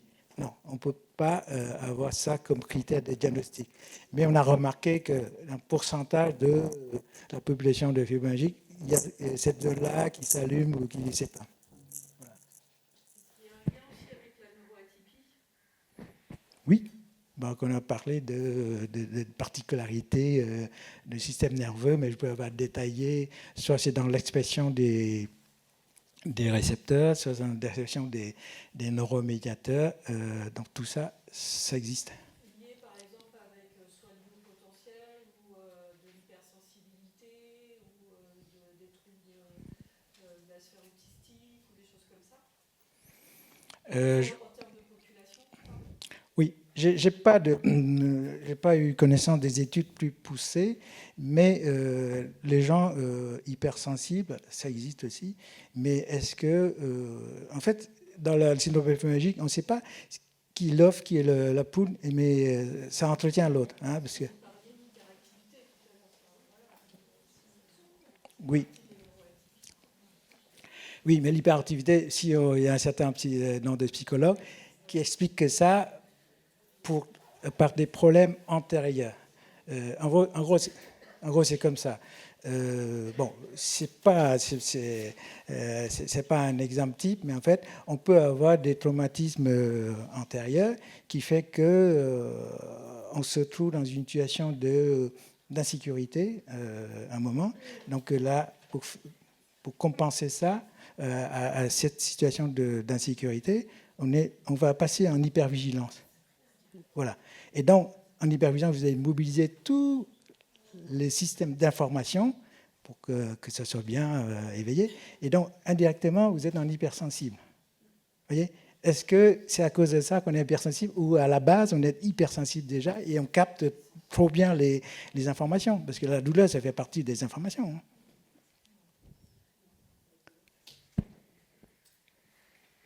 Très bien. Je ne vais pas monopoliser la parole. Je vais laisser mes collègues. Merci. Merci, monsieur.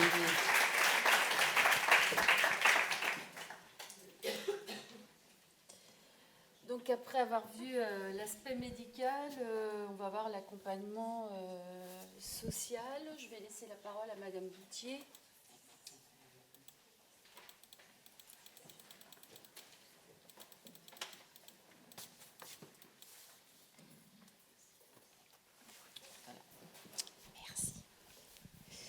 Bonsoir à toutes et à tous. Ravie de vous retrouver pour la deuxième fois sur la conférence fibromyalgie et ravie de revoir certaines personnes qui étaient déjà venues l'année dernière. Donc je suis Madame Boutier, assistante sociale sur le centre hospitalier du Mans. Pour rappel, je ne suis pas toute seule sur l'hôpital. Nous sommes une équipe de 20 personnes, 20 assistantes sociales dispatchées sur différents services et moi j'interviens notamment sur les consultations douleurs. Alors, je vais vous présenter... Hop. Alors, il ne veut pas... Hop.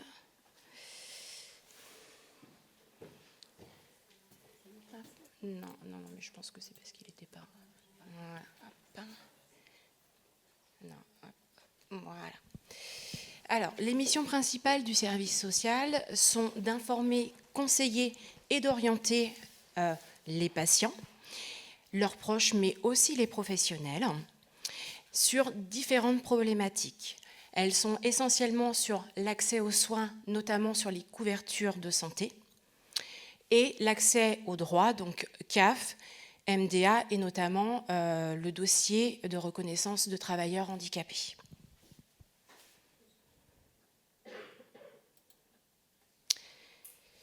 Alors, comment nous travaillons ? Donc, nous travaillons en collaboration avec différents acteurs du terrain, et notamment sur le CH, mais aussi en dehors du CH, notamment avec les médecins et les équipes soignantes des consultes de douleur qui m'interpellent en fonction des patients qu'ils peuvent rencontrer ou qui peuvent aussi demander une sollicitation auprès du service social.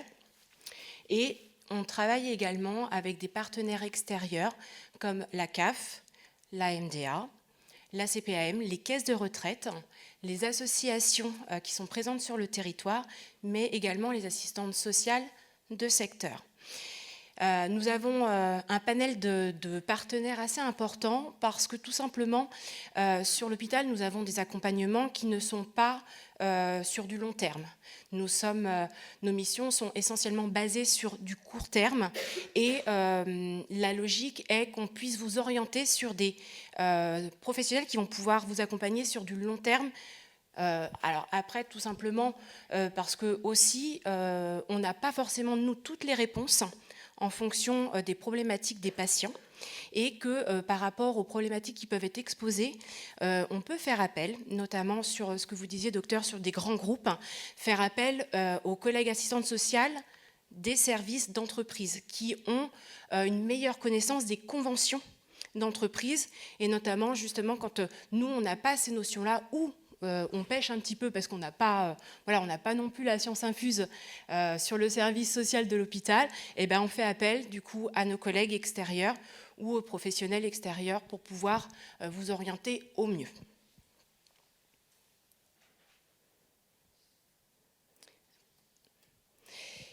L'objectif de cet accompagnement, c'est de personnaliser en fait tous les accompagnements que l'on va faire. Et de proposer aussi de répondre aux divers questionnements que vous pouvez avoir, donc sur la vie familiale, professionnelle, les arrêts maladie ou le handicap. On intervient, alors je dirais moi par expérience, j'interviens essentiellement sur les dossiers auprès de la MDA, parce que tout simplement, les patients ne sont pas forcément très informés sur les dossiers, ce qu'il est possible de faire ou non. Donc on m'oriente souvent les patients pour pouvoir expliquer la reconnaissance du travailleur handicapé. Et puis, ça permet aussi, quand vous êtes orienté vers le service, en tout cas pour moi, j'essaye toujours au moins d'avoir un premier contact par téléphone. Ce premier contact, en fait, moi me permet de voir si la personne, je peux éventuellement la rencontrer parce que la problématique, je sais que je vais pouvoir travailler avec la personne sur cette problématique-là. Si la problématique exposée, très clairement, je ne peux pas y répondre, là, je vais plutôt orienter vers les partenaires. Si lors de ce premier contact, la personne souhaite me rencontrer, il n'y a pas de souci pour qu'on ait une rencontre et qu'on puisse évoquer ensemble la problématique ou les questionnements. Et éventuellement, si moi, à ce moment-là, je n'ai pas les réponses, je fais le lien avec les collègues extérieurs. Soit je vous oriente ou je prends rendez-vous avec une collègue extérieure, comme ça vous permet à vous de ne pas avoir à faire la démarche. Ou alors, j'arrive tout simplement à répondre à vos questionnements et on en reste là pour le moment et vous me recontactez quelquefois quelques mois plus tard. La difficulté, alors notamment par rapport au handicap et à la reconnaissance du travailleur handicapé, moi j'ai pu constater qu'on n'est pas dans la même temporalité que vous. C'est-à-dire que quand un patient vient nous voir, qu'il nous parle de cette reconnaissance de travailleur handicapé, il est demandeur d'informations. Et en fait, nous, on va vous préconiser certaines choses. Et quelquefois, nous, on est prêt à faire le dossier parce que vous êtes venus pour nous voir et faire le dossier. Et en fait, vous avez tendance à freiner un petit peu des quatre fers, je dirais, parce que cette reconnaissance de travailleur handicapé vous donne un statut. Et ce statut, il est difficile à accepter, et ce qui est tout à fait entendable. Donc, on travaille quelquefois en plusieurs temps. On prend un premier contact, on laisse passer 6 mois, la personne revient, elle n'est pas encore tout à fait prête, on rediscute, et puis au fur et à mesure, on avance. Alors des fois, ça peut demander, il y a des patients avec qui j'ai mis 1 an avant de faire un dossier auprès de la MDA, et on l'a fait. Et puis il y a des patients en fait qui ne sont pas prêts, tout simplement, et il faut un certain temps dans l'acceptation de la pathologie avant de pouvoir passer le cap de faire cette reconnaissance de travailleur handicapé.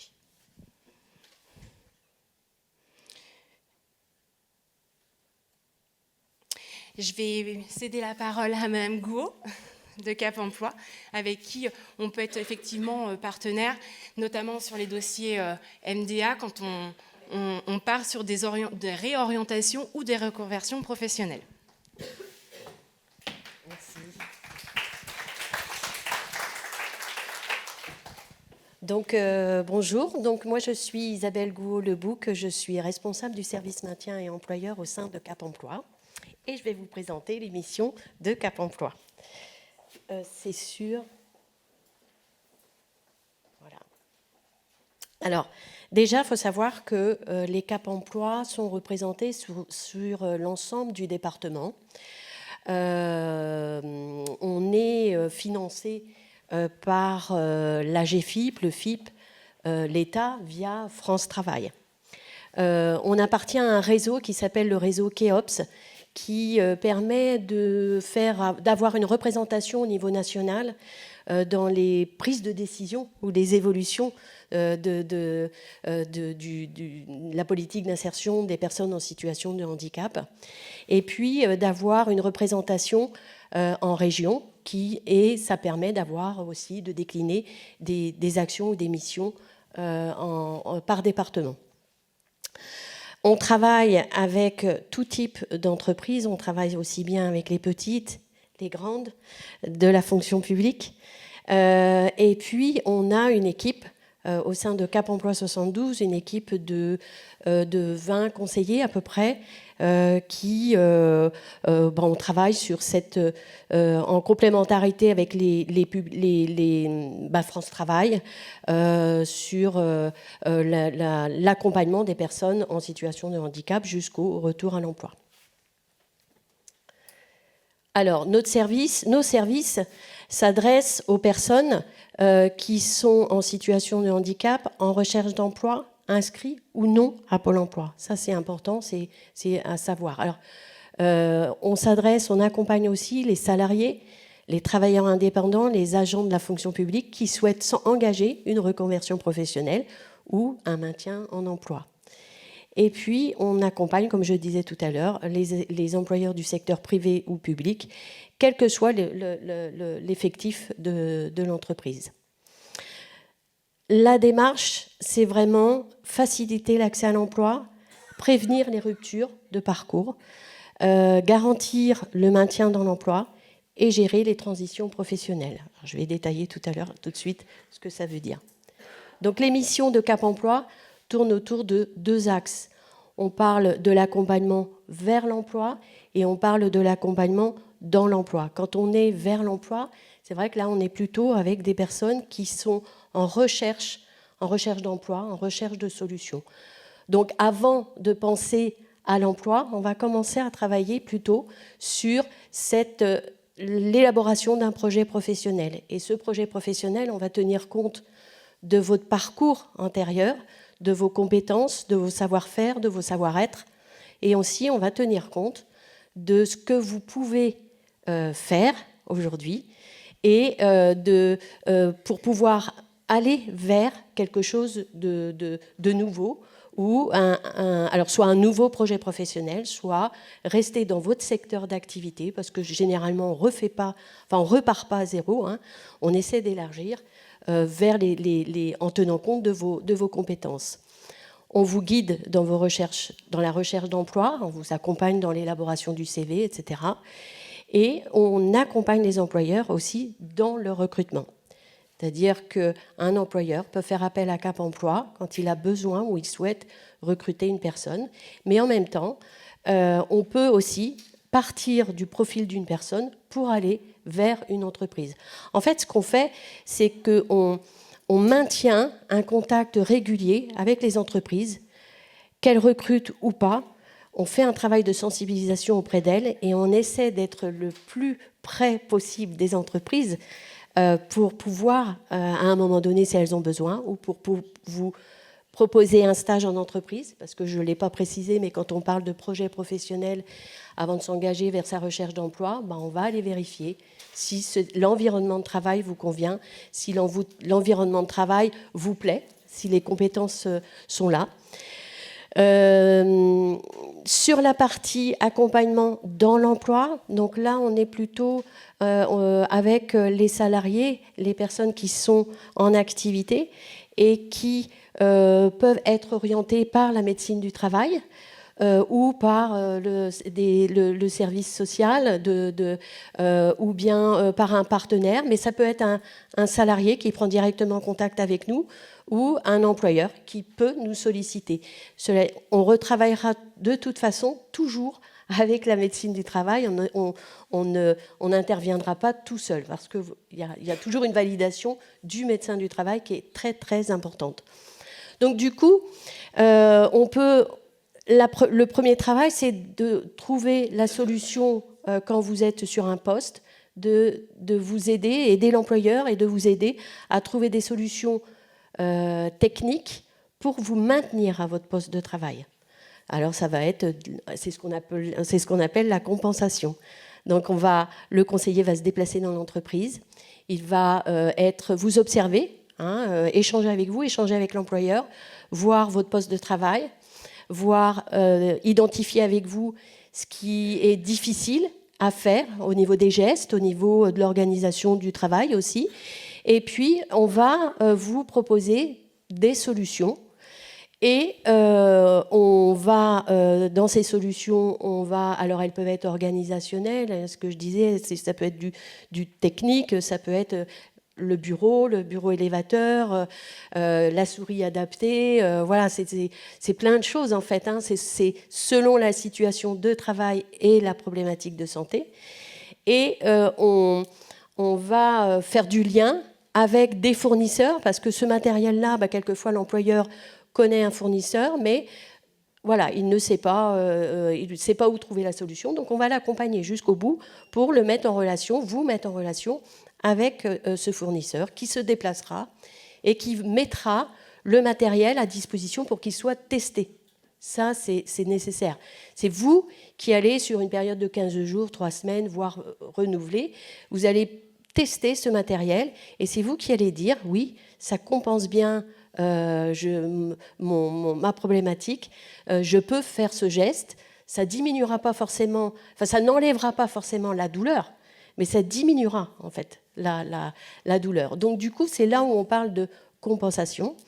Et le conseiller, lui, à ce moment-là, va faire le lien avec la médecine du travail, mais aussi avec la GFIP, pour la demande de financement du matériel. C'est-à-dire que l'employeur va prendre en charge une partie, et tout ce qui va être lié à la compensation, on va, je dirais, mesurer si c'est 50%, si c'est 70%, si c'est 20%. En fait, voilà, on va définir les choses comme ça, et du coup, on transmet la demande auprès de la GFIP qui va accorder généralement ce qu'on a demandé.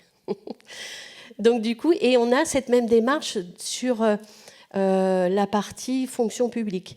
La différence, c'est qu'on ne montrera pas les dossiers, hein, et que la fonction publique va plutôt faire en fonction du matériel déjà existant, et elle va prendre le surcoût du matériel acheté. Voilà, c'est la différence. Mais la démarche est la même. Voilà. Alors, quand on est dans une démarche d'accompagnement dans l'emploi, maintien dans l'emploi, il se peut que quelquefois, on n'arrive pas à trouver la solution, voilà, parce que l'environnement de travail est difficilement adaptable. Donc, du coup, on va vous accompagner dans cette démarche de reconversion professionnelle. Alors, soit en interne, hein, on va essayer de voir avec l'entreprise ce qui est possible en interne. Quand ce n'est pas possible, eh bien, on va vous accompagner dans cette transition, cette évolution, cette transition professionnelle externe. Voilà. Donc, on va travailler avec vous, à nouveau, sur vos compétences, sur les environnements de travail envisageables. On va vous mettre en relation avec des entreprises qui vont peut-être pouvoir vous accueillir et vérifier ce nouveau projet. On va vous accompagner dans l'élaboration d'un parcours de formation si besoin. Et on va vous accompagner dans le financement. Et on aura identifié, bien évidemment, les besoins en termes de compensation. Voilà. Donc, les plus-values du réseau Cap Emploi, c'est qu'aujourd'hui, on vous accompagne tout au long de votre parcours professionnel. Ce que je n'ai pas précisé, c'est que aujourd'hui, on a une mission de suivi. C'est-à-dire que si la personne est en poste, elle a retrouvé un emploi ou si elle est maintenue à son poste, on assure un suivi. On continue à être en contact avec vous. Alors, à 3 mois, 6 mois, et puis, s'il y a besoin, on peut, ce qu'on appelle, nous, hein, c'est notre jargon, mais ce qu'on appelle une action veille. C'est-à-dire qu'on reste en contact avec vous et l'employeur, à condition que vous êtes bien sûr OK pour cette démarche-là. On ne fera jamais les choses sans le faire avec votre accord, hein. On connaît bien, on a une bonne connaissance des dispositifs spécifiques, mais aussi de droit commun. Ce que je n'ai pas précisé, c'est que depuis 2021, les Cap Emploi ont une offre de services intégrés, c'est-à-dire qu'on a réalisé un rapprochement avec le Pôle emploi.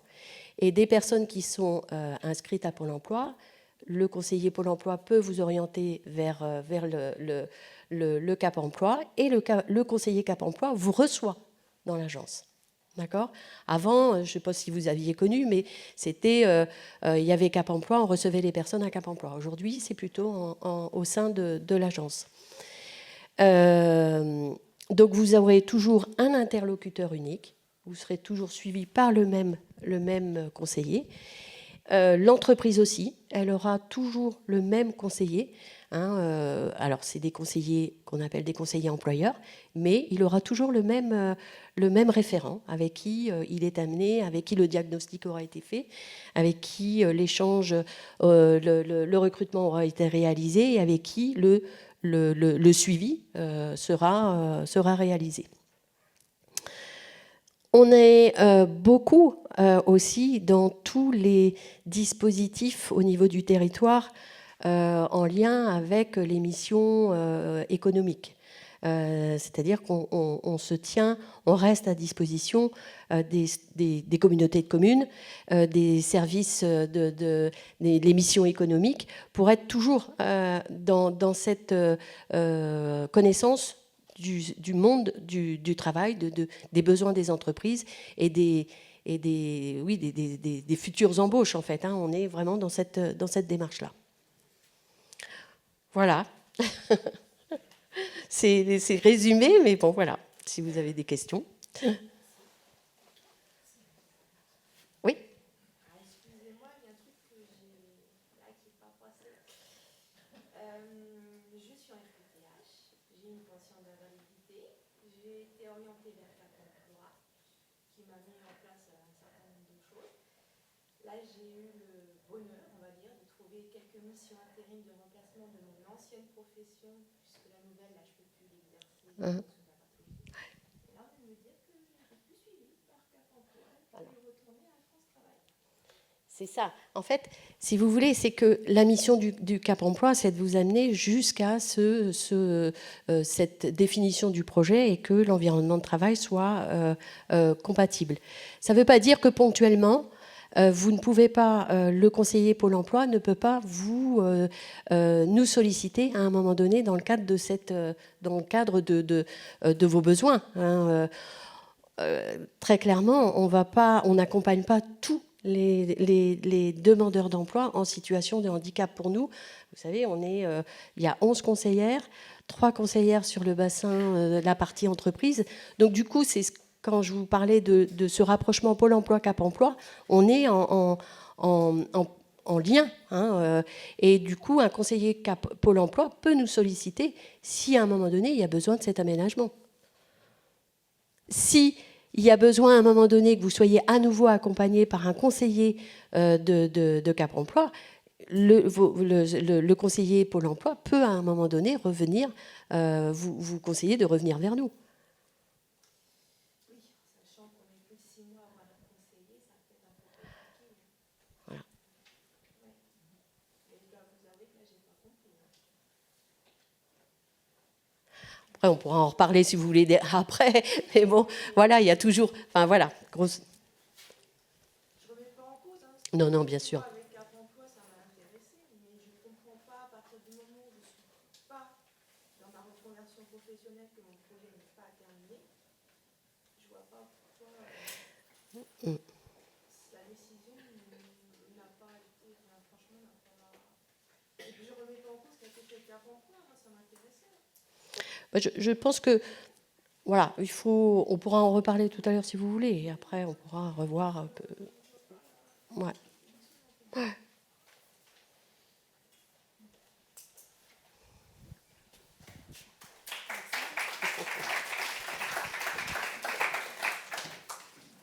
Avez-vous d'autres questions avant je passe la parole à Madame Bourdet et à Madame Bertel pour conclure, avant qu'on prenne après un petit encas, petit gâteau, et que Madame Chantavoine éventuellement nous refasse les petits exercices de remise en forme pour repartir d'un bon pied.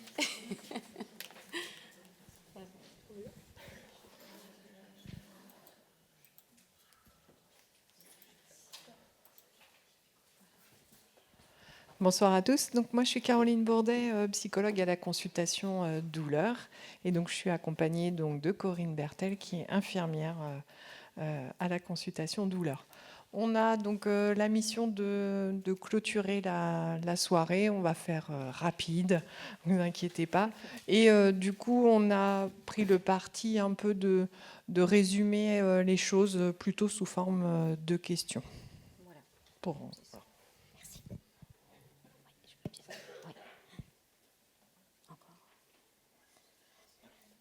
Alors, on a évoqué beaucoup de choses dans la soirée. Donc là, on va juste être dans les récapitulations et évoquer donc deux cas un petit peu de figure. Donc, premièrement, je souhaite changer d'activité professionnelle. Donc, c'est effectivement construire un projet et puis c'est se questionner sur quelles sont mes valeurs professionnelles, en quoi l'emploi est significatif pour moi. Est-ce que c'est sur un travail d'équipe, le lien social, l'intérêt du travail aussi, le sens qu'on lui donne, le sentiment d'être utile, et puis c'est aussi s'accomplir et se réaliser. Ça peut aussi être se questionner sur les inquiétudes quant à une réinsertion professionnelle. On l'a dit, on peut avoir un manque de confiance en soi, une perte d'estime de soi aussi, une dévalorisation. On peut avoir aussi une appréhension sur la peur d'être submergé par rapport à la charge de travail, surtout quand on a eu un arrêt longue durée, la peur d'être une charge pour ses collègues. On a évoqué aussi le manque de soutien de l'environnement professionnel, qui peut être aussi un frein pour la reprise du travail. Le sentiment d'avoir une perte de contrôle. Il y a tout ce qui tourne aussi autour de la gestion du stress. Et puis aussi, en fonction de son vécu professionnel, ça peut être aussi des antécédents de burn-out ou de harcèlement. Se questionner aussi sur ses possibilités physiques. Donc on sait que tout ce qui est position statique prolongée, assis ou debout, ça peut être difficile et générer des douleurs. Ce qu'il en est des déplacements entre le domicile et le travail, qui peut aussi être générateur de fatigue. Les effets des traitements sur les capacités physiques, cognitives, on l'a évoqué, il peut y avoir des difficultés de concentration, de perte de mémoire. Donc se questionner sur l'intérêt du dossier MDPH et de la RQTH. Et puis évidemment se faire accompagner par des professionnels du monde du travail pour envisager éventuellement une reconversion professionnelle et être accompagné par rapport à ce projet. Je passe ma collègue pour la suite. Donc dans la situation où là vous souhaitez plutôt maintenir votre activité professionnelle, donc les questionnements suivants, on a trouvé que c'était intéressant de poser. Est-ce que mon environnement de travail est adapté? Donc là, l'ergonome, la médecine du travail, dans quelle mesure elle peut intervenir pour vous aider? Le temps de travail, les horaires sont-ils compatibles avec la fatigue, avec les douleurs? Quelle est votre marge de manœuvre pour négocier un temps partiel de droit, ou des modifications d'horaire, de voir s'il faut démarrer la journée plus tôt parce que vous êtes plus efficace le matin, ou au contraire démarrer un peu plus tard parce que justement le réveil est difficile en fonction des nuits. Pareil, donc l'impact des déplacements domicile-travail avec l'intérêt du télétravail qui a été soulevé par Dr Bricot. Donc là, aussi sur les déplacements, de voir s'il y a des possibilités de solutions alternatives, le covoiturage, les transports en commun, qui pourraient éventuellement limiter certaines douleurs, certaines fatigues. Dans quelle mesure aussi le poste y favorise la sédentarité? Est-ce qu'il faut justement, comme sur le premier point, est-ce qu'il faut faire appel à des aménagements pour essayer d'être moins sédentaire, ou les adaptations de poste avec des outils compensatoires quand les missions professionnelles sont plus gourmandes, on va dire, en sollicitation physique. Concernant la perception de l'état de santé, donc là, c'est comment je communique sur mon état de santé. Est-ce que j'ai envie de faire part du diagnostic, de mes difficultés physiques, cognitives, émotionnelles, etc. Quel message j'ai envie de faire passer auprès de mes collègues, auprès de la hiérarchie, avec toutes les questions autour du handicap invisible qui ont déjà été évoquées ce soir. Et puis le dernier point, plutôt le niveau d'exigence personnelle, donc à quel point je suis investie dans mon travail, dans mes missions. Est-ce que je dois envisager un peu de modérer un petit peu mon niveau de perfectionnisme? Du côté de l'entreprise, quelles sont leurs exigences? Est-ce que leurs exigences sont adaptées à mes possibilités, à mon profil de poste, à mes compétences, et puis au temps dont je dispose aussi? Et là, pour le coup, là, ça renvoie à toute l'affirmation de soi, de savoir s'il faut que je rediscute un petit peu des limites de mes missions professionnelles. Sur la dernière partie, on est plutôt en dehors du travail, parce qu'on n'y passe pas toute notre vie. Oui, donc c'est ça, c'est d'évoquer aussi l'équilibre vie personnelle et vie professionnelle. Et donc, c'est de ne pas oublier de prendre soin de soi, malgré tout, de trouver donc un équilibre de vie. Et puis, on l'a vu, de maintenir une activité physique régulière et adaptée, en évitant effectivement cette activité physique quand on est en crise douloureuse. Toutes les habitudes de vie qui peuvent être aussi re-questionnées.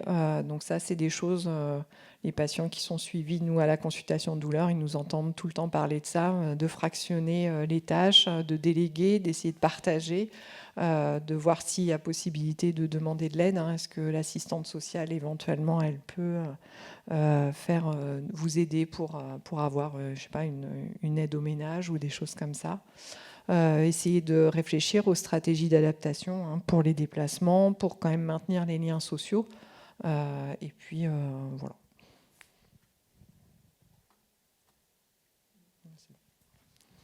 Merci.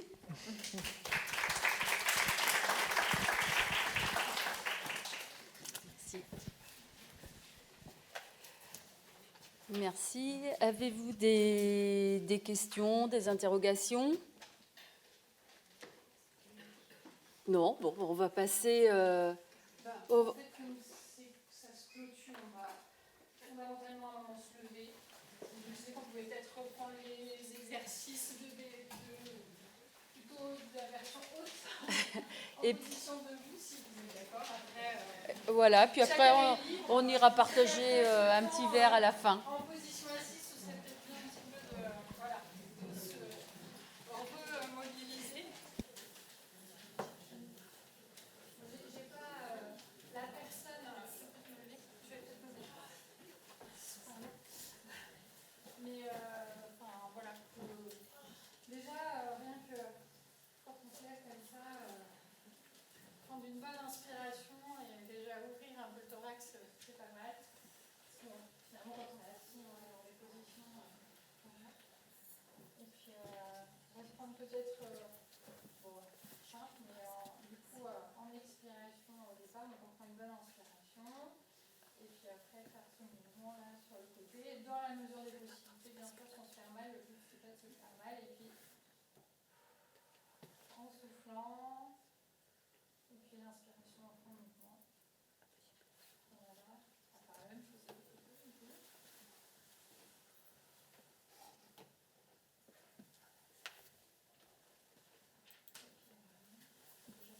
Et puis, serrer un peu les omoplates, ça c'est pas mal, ça nous oblige à s'ouvrir, donc vraiment essayer de imaginer comme une petite, on va dire peut-être presque un ballon, mais là entre les omoplates et essayer de serrer bien les omoplates. Toujours avec le souffle, c'est hyper aidant. Donc sur l'expiration, vraiment le mouvement qu'on fait, et puis après, voilà, revenir tranquillement.